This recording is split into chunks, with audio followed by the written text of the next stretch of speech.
गुजरात के वडोदरा में जो ब्रिज कोलैप्स हुआ है इसको लेकर तो आप सभी को पता ही होगा, जिसमें 12 लोगों की जानें जा चुकी हैं और किसी की जान जाना हमारे देश में क्या इतना ज़्यादा सस्ता हो चुका है। जब ये ब्रिज टूटा था तो एक ट्रक, एक वैन और भी जो अदर व्हीकल्स हैं जो महासागर रिवर इस ब्रिज के नीचे से बहती है उसमें जाके गिर चुके हैं। और ये ब्रिज आज का नहीं है, 45 साल पुराना ब्रिज है दोस्तों, और जिसे गंभीरा ब्रिज के नाम से जाना जाता है। आखिर ऐसा कैसे हुआ, क्यों हमारे देश में बार बार जो इंफ्रास्ट्रक्चर है वो कोलैप्स कर रहे हैं। सबसे पहला है करप्शन। जिस हिसाब से कंस्ट्रक्शन हमारे देश में किया जाता है तो ये लोग बेकार क्वालिटी का जो कि है सामान लगाते हैं। जिस हिसाब से हमारे देश में बजट जो कि है रोल आउट होता है कोई भी कंस्ट्रक्शन को लेके, इंफ्रास्ट्रक्चर को लेके, तो ये लोग सस्ता सामान जो कि है लगाते हैं। दूसरा है रेगुलर मेंटेनेंस। जब इनको पता ही है कोई भी ब्रिज अगर इतना ज़्यादा पुराना है तो उसकी रेगुलर मेंटेनेंस तो होनी ही चाहिए। तीसरा है प्रोसीडरल प्रोसेस, यानी कि सही प्रोटोकॉल्स का इस्तेमाल ना होना। जब इन्हें पता ही है कि टेक्नोलॉजी इतनी ज़्यादा एडवांस हो चुकी है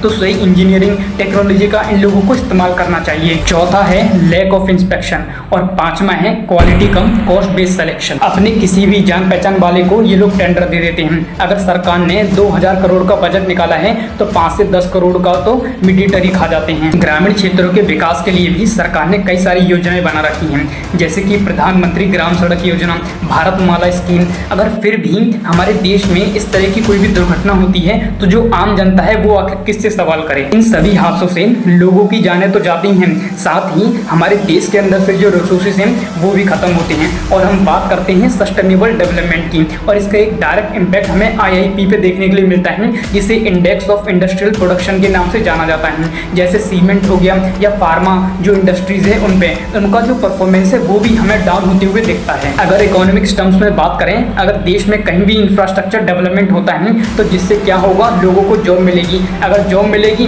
तो इनकम जनरेट होगी, इनकम जनरेट होगी तो डिमांड बढ़ेगी, और डिमांड बढ़ेगी तो प्रोडक्शन बढ़ेगा, और अगर प्रोडक्शन बढ़ता है तो GDP में भी हमें इजाफा देखने के लिए मिलता है। लेकिन सवाल अभी भी एक ही है, लोगों की जानें जा रही हैं, देश के अंदर से रिसोर्सेज खत्म हो रहे हैं और ऐसे हादसे हमारे देश से अभी भी बंद नहीं हो रहे हैं।